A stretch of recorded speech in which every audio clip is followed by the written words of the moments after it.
વિદ્યાર્થી મિત્રો, ફિઝિક્સ વિષયના આજના વિડિયો લેક્ચરની અંદર આપ દરેક વિદ્યાર્થીઓનું સ્વાગત છે। આજે આપણે ચેપ્ટર નંબર 5 ચુંબકત્વ અને દ્રવ્ય તો એની અંદર કેટલાક દાખલાઓ છે જોવાના છે। છેલ્લા વિડિયો લેક્ચરની અંદર આપણે બે એંગલ જોયા હતા, બરાબર, એક મેગ્નેટિક ડિક્લિનેશન અને બીજો જે ખૂણો આપણે જોયો તો એ ડીપ એંગલ અથવા તો નમન કોણ, બરાબર। તો આ બે ખૂણાઓ અને એના આધારે આપણે એક સૂત્ર પણ મેળવ્યું, બરાબર। ડીપ એંગલ મેગ્નેટિક ડિક્લિનેશન, બરાબર, જેને આપણે ડિક્લિનેશન મેગ્નેટિક ડિક્લિનેશન જેને આપણે ડી વડે દર્શાવો, પણ મેગ્નેટિક ડિક્લિનેશન એટલે બે સમતલો, કયા બે સમતલો? તો ભૌગોલિક મેરિડિયન અને ચુંબકીય મેરિડિયન, આ બંને વચ્ચે જે ખૂણો બને છે એને આપણે મેગ્નેટિક ડિક્લિનેશન ડી વડે દર્શાવીએ છીએ, બરાબર। અને બીજો જે એંગલ આપણે જોયો તો એ ડીપ એંગલ અથવા તો એને નમન પણ કહેવામાં આવે છે, તો ઇંગ્લિશમાં કહેવું તો ઇન્ક્લિનેશન, તો એને આપણે આઈ વડે દર્શાવતા। ડીપ એંગલ છે કયો ખૂણો છે, બરાબર? તો ડીપ એંગલ છે સમક્ષિતિજ સપાટી સાથે પૃથ્વીના ચુંબકીય ક્ષેત્ર દ્વારા જે ખૂણો બને છે એને આપણે ડીપ એંગલ કહીએ છીએ। તો આના આધારે આપણે એક સૂત્ર પણ જોયું, દાખલા તરીકે પૃથ્વી હોય, બરાબર, દાખલા તરીકે એનું કોઈ એક બિંદુ આપણે લઈએ, અહીંયા આ બિંદુ આગળ દાખલા તરીકે સમક્ષિતિજ સપાટી એટલે આમ થશે, તો સમક્ષિતિજ સપાટી બિંદુ આગળ કેવી તો આ રીતે થશે। અને ધારો કે પૃથ્વીનું ચુંબકીય ક્ષેત્ર અહીંયા આ દિશામાં છે, પૃથ્વીના ચુંબકીય ક્ષેત્રને આપણે BE વડે દર્શાવીએ, બરાબર। તો હવે આપણે એના બે ઘટકો લઈએ, પૃથ્વીના ચુંબકીય ક્ષેત્રના બે ઘટકો। પહેલા તો આ જે એંગલ છે એને આપણે I એવું નામ આપીએ છીએ, શું નામ આપીએ છીએ? I। સમક્ષિતિજ સપાટી સાથે પૃથ્વીના ચુંબકીય ક્ષેત્રએ બનાવેલો ખૂણો એને આપણે ડીપ એંગલ કહેતા હતા। અને આની માટે આપણે એક સૂત્ર જોયું, બરાબર, એમાં આપણે ચુંબકીય ક્ષેત્ર B ના બે ઘટકો લેતા હતા, એક શિરોલંબ ઘટક અને એક આ સમક્ષિતિજ ઘટક। ચોપડીની અંદર છે સમક્ષિતિજ ઘટકને HE નામ આપ્યું છે અને શિરોલંબ ઘટકને ZE નામ આપ્યું છે, બરાબર। પણ અહીંયા આપણે B ને BH એવું નામ આપીએ, તો શિરોલંબ ઘટક છે તો સમક્ષિતિજ ઘટક છે ને આપણે BH નામ આપીએ અને શિરોલંબ ઘટક છે ને આપણે BV નામ આપીએ। સમક્ષિતિજ એટલે હોરિઝોન્ટલ અને શિરોલંબ એટલે વર્ટિકલ। તમે ZE ને ZH પણ નામ HE અને ZE નામ પણ આપી શકો, બરાબર। તો આપણે બે રીતે નામ આપ્યા છે, પણ આપણે સરળતા રહે ચુંબકીય ક્ષેત્ર આપણે નહીતર હું થાય છે કે H એટલે આપણે એવું મૂકશું કે H ચુંબકીય ક્ષેત્રની સંજ્ઞા ક્યાં છે, બરાબર, ZE ચુંબકીય ક્ષેત્રની સંજ્ઞા ક્યાં છે, એટલે થોડીક મૂંઝવણ ઊભી થાય, એટલા માટે આપણે સંજ્ઞાઓ છે શું કર્યું તો સમક્ષિતિજ ઘટક છે ને BH અને શિરોલંબ ઘટક છે આપણે BV નામ આપ્યું। હવે અહીંયા આપણે બે સૂત્ર મળી શકે, એક તો cos, તમે લ્યો અહીંયા, બરાબર, એંગલ છે એ cos એટલે દાખલા તરીકે અહીંથી આમ લંબ દોરું 90 ડિગ્રીનો ખૂણો આપણે લઈએ તો cos I, તો cos I એટલે શું આવે તો પાસેની બાજુ છેદમાં કર્ણ, પાસેની બાજુ એટલે કે BE, સોરી પાસેની બાજુ એટલે BH, બરાબર, BH, કારણ કે આ કાટખૂણો છે એટલે સામેની બાજુ આ કર્ણ થશે અને આ કર્ણ એટલે BE, બરાબર, અને પાસેની બાજુ એટલે આ માપ થાય છે BH, તો BH ના છેદમાં BE, તો આપણે BH બરાબર શું આવે BE cos I, જ્યાં BE શું છે તો પૃથ્વીનું ચુંબકીય ક્ષેત્ર છે B અને BH એ ચુંબકીય ક્ષેત્રનો સમક્ષિતિજ ઘટક છે। તો જ્યારે ઘણી વખત દાખલામાં સમક્ષિતિજ ઘટક પણ મેળવવાનું થાય અથવા તો સમક્ષિતિજ ઘટક આપ્યો હોય અને પૃથ્વીનું ચુંબકીય ક્ષેત્ર મેળવવાનું થાય તો ત્યારે આપણે આ સૂત્ર વાપરવું પડે, BH બરાબર B cos I, તો BH બરાબર B cos I। એ રીતે તમે sin I લો તો તમને સમક્ષિતિજ ઘટક મળે, બરાબર। આનો તમે sin I લો, દાખલા તરીકે આપણે sin I વાળું સૂત્ર વાપરીએ તો sin I બરાબર શું આવે તો sin I એટલે સામેની બાજુ એટલે આમ એટલે BV થાય છે, બરાબર, તો BV ના છેદમાં BE, કર્ણ તો ચુંબકીય ક્ષેત્ર છે પૃથ્વીનું, બરાબર, તો આપણને BV બરાબર શું આવશે BE sin I। તો જ્યારે શિરોલંબ ઘટક આપણને આપે ત્યારે આપણે આ સૂત્ર વાપરવું પડે, તો શિરોલંબ ઘટક મેળવવા માટે કયું સૂત્ર વાપરવું? BV બરાબર BE sin I। શિરોલંબ ઘટકમાં sin આવશે, સમક્ષિતિજ ઘટકમાં cos આવશે, બાકી બેમાં બી તો આવશે એટલે પૃથ્વીનું ચુંબકીય ક્ષેત્ર બેમાં આવશે. પૃથ્વીના ચુંબકીય ક્ષેત્રનો સમક્ષિતિજ ઘટક, પૃથ્વીના ચુંબકીય ક્ષેત્રનો શિરોલંબ ઘટક, અને બેયનો તમે ગુણોત્તર લેશો તો sin i ના છેદમાં cos i. બરાબર, પહેલા આપણે આ સમીકરણ લઈએ પછી આ સમીકરણ. તો sin i ના છેદમાં cos i એટલે tan i થશે. તો tan i બરાબર શું આવશે? bv ના છેદમાં bh.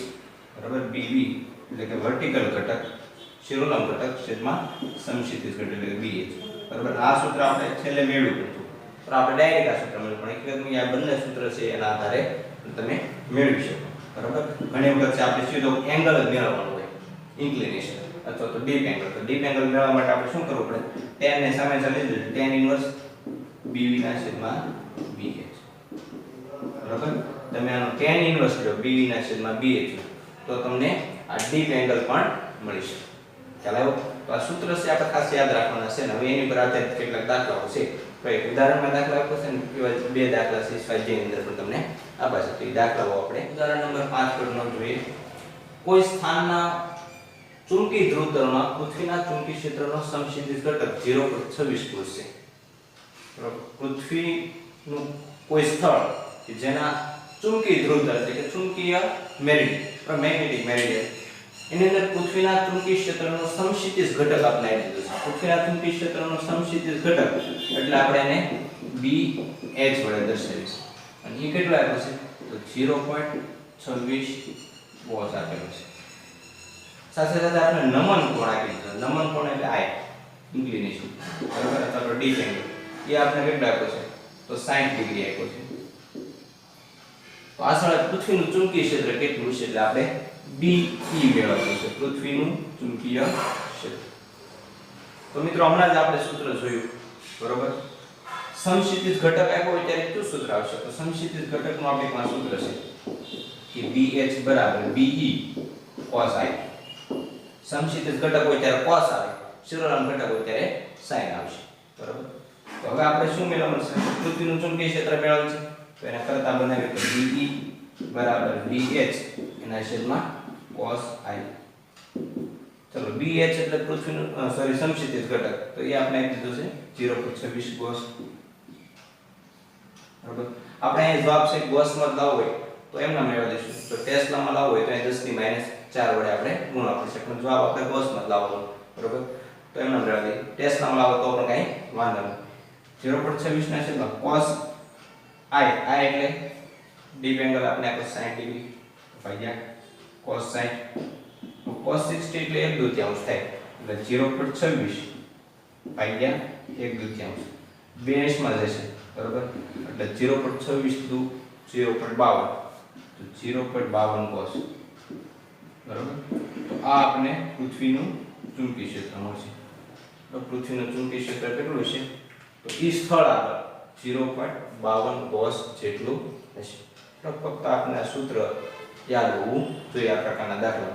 ઘણી વખત આની જગ્યાએ તમને એમ પણ પૂછે કે શિરોલંબ ઘટક કેટલો છે, તો પૃથ્વીનું ચુંબકીય ક્ષેત્ર મેળવવાનું પૂછે તો શું કરવાનું? તો આપણે શિરોલંબ ઘટકનું સૂત્ર વાપરવાનું કે BV, શિરોલંબ ઘટક એટલે BV બરાબર B cos ની જગ્યાએ શું આવશે?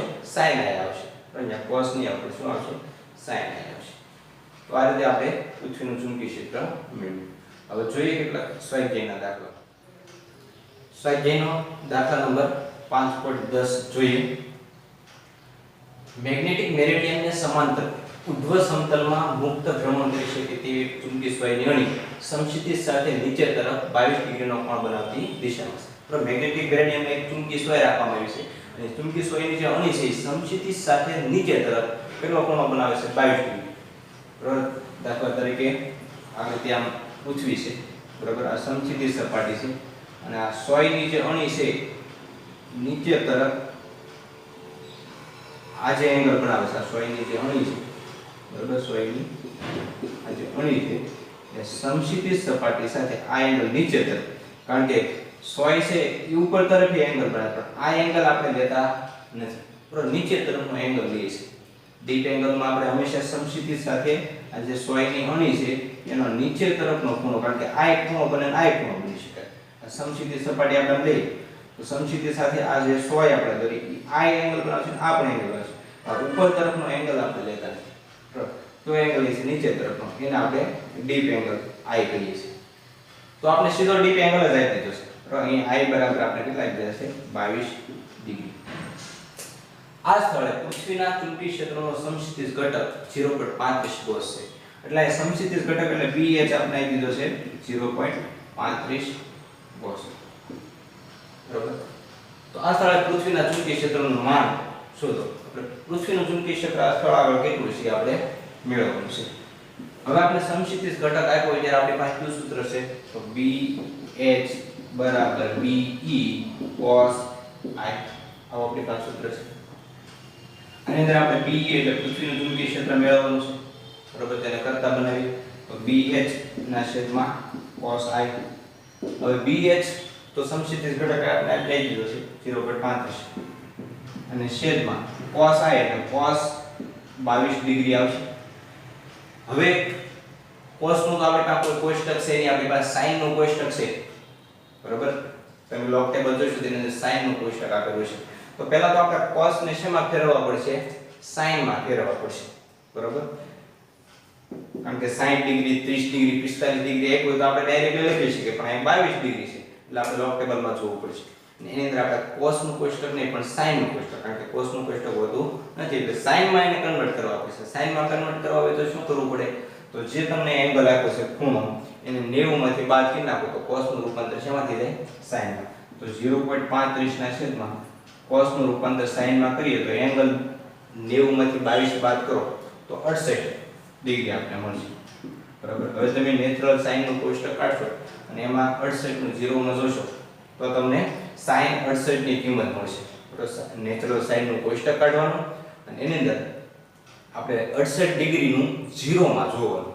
બરાબર, તો તમને કંઈક એની વેલ્યુ છે એ કેટલી મળશે? તો 0.92 સમથિંગ મળશે. એની વેલ્યુ કેટલી આવશે? 0.92. હવે તમે આ કેલ્ક્યુલેટરની મદદથી સાદુરૂપ આપશો. બરાબર, 0.35 ભાગ્યા 0.92 તો તમને ચુંબકીય ક્ષેત્ર છે પૃથ્વીનું કેટલું મળશે? તો 0.38 ગોસ. અહીંયા આપણે ગોસમાં કિંમત આપી છે એટલે જવાબ પણ શેમાં આવશે? ગોસની અંદર આવશે. તો આ રીતે પૃથ્વીનું ચુંબકીય ક્ષેત્ર કેટલું થશે? 0.38 ગોસ. બરાબર, આગળ આપણે જે ઉદાહરણનો દાખલો જોયા એના જેવો છે, એમાં 60 ડિગ્રી હતો એટલે આપણે સરળતાથી એની કિંમત મળી જતી, પણ અહીંયા આપણે 22 ડિગ્રી છે એટલે આપણે cos નું રૂપાંતર sin માં કરવું પડશે અને પછી એનું કોષ્ટકની અંદરથી મૂલ્ય મેળવીને અંદર કિંમત મૂકશો તો તમને પૃથ્વીનું ચુંબકીય ક્ષેત્ર છે કેટલું મળશે? 0.38 ગોસ. બરાબર, જોઈએ આગળનો સ્વાધ્યાયનો દાખલા નંબર 5.11 જોઈએ. આફ્રિકામાં કોઈ એક સ્થળે ચુંબકીય કંપાસ એટલે કે વકાયંત્ર તો ચુંબકીય સોય ભૌગોલિક ઉત્તરથી 12 ડિગ્રી પશ્ચિમ તરફ દિશા દર્શાવશે. નમન વર્તુળની ડીપ દર્શાવતી ચુંબકીય સોય, ખબર ડીપ એંગલ જે દર્શાવે છે ચુંબકીય સોય ના ઉત્તર ધ્રુવની અણીને મેગ્નેટિક મેરિડિયનના સમતલમાં રાખતા તે સમક્ષિતિજ સાથે ઉત્તર તરફ 60 ડિગ્રીનો કોણ દર્શાવે છે. આપણે આ ખૂણાની જરૂર છે. બરાબર, આ 12 ડિગ્રી જે આપ્યો છે પશ્ચિમ તરફ, તો એને આપણે કોઈ પણ પ્રકારની સૂત્રની અંદર જરૂર પડતી નથી. આપણે ફક્ત એટલી વસ્તુ ખ્યાલ આવી જાય કે ભાઈ સમક્ષિતિજ સાથે આ જે ચુંબકીય સોય છે એની અણી કેટલા ડિગ્રીના ખૂણે છે? 60 ડિગ્રીનો કોણ. એટલે સીધું જ આપણે શું આપી દીધું કે ભાઈ નમન કોણ I બરાબર કેટલા કીધા છે? 60 ડિગ્રી. અહીં આપણે 12 ડિગ્રીની કોઈ જરૂર પડશે નહીં. બરાબર, તેનું સ્થાન દર્શાવશે કે ભાઈ પશ્ચિમથી કઈ તરફ કેટલા સ્થાને છે, બરાબર, કેટલા એંગલે છે. પૃથ્વીના ક્ષેત્રનો સમક્ષિતિજ ઘટક આ સ્થળે 0.16 ગોસ છે. તો પૃથ્વીના ચુંબકીય ક્ષેત્રનો સમક્ષિતિજ ઘટક એટલે આપણે BH આપી દીધા છે 0.16 ગોસ. તો આ સ્થળે પૃથ્વીના ચુંબકીય ક્ષેત્રની દિશા અને મૂલ્ય દર્શાવો. બરાબર, ચુંબકીય ક્ષેત્રની દિશા કઈ છે અને એનું મૂલ્ય કેટલું છે તો એ BE આપણે મેળવવું છે. બરાબર, તો આપણે મેળવીએ પહેલા તેનું મૂલ્ય. બરાબર, ચુંબકીય ક્ષેત્ર BE આપણે મેળવવાનું છે, સમક્ષિતિજ ઘટક આપણે આપી દીધો છે. બરાબર, તો અહીંયા શું કરશું આપણે? સમક્ષિતિજ ઘટકનું આપણી પાસે સૂત્ર છે BH બરાબર BE cos I. એની અંદર આપણે BE મેળવવા છે તો BE ને કરતા બનાવી તો BE બરાબર BH ના છેદમાં cos I. BH એટલે સમક્ષિતિજ ઘટક આપણે કેટલો આપ્યો છે? 0.16 ગોસ. 0.16 ભાગ્યા cos. એંગલ આપણે કેટલા આપ્યો છે? ડીપ એંગલ તો 60 ડિગ્રી cos 60 બરાબર બરાબર 0.16 ભાગ્યા 1/2 નું સાદુરૂપ આપશો તો બે અંશમાં જશે એટલે કે 0.32 કોસ. તો આ આપણને પૃથ્વીનું ચુંબકીય ક્ષેત્ર મળ્યું. પૃથ્વીનું ચુંબકીય ક્ષેત્ર કેટલું છે 0.32 કોસ. અને આ પૃથ્વીનું ચુંબકીય ક્ષેત્ર હંમેશા કઈ દિશામાં હોય તો મેગ્નેટિક મેરિડિયનમાં હોય. આપણે આગળ ભણી ગયા એટલે એની દિશા ચુંબકીય ક્ષેત્રની દિશા મેગ્નેટિક મેરિડિયનમાં સમક્ષિતિજ સાથે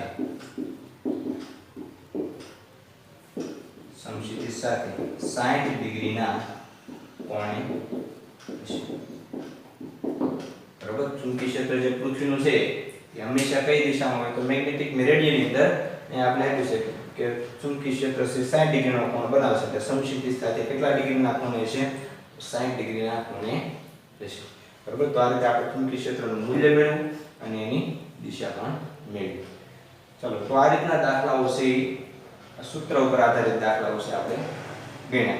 બરાબર. તમે પણ તમારી રીતે આ પ્રકારના દાખલાઓ છે બીજા અલગ અલગ સાહિત્યમાંથી ગણવાનો પ્રયત્ન કરશો. ચાલો એટલે સુધી રાખીએ છીએ.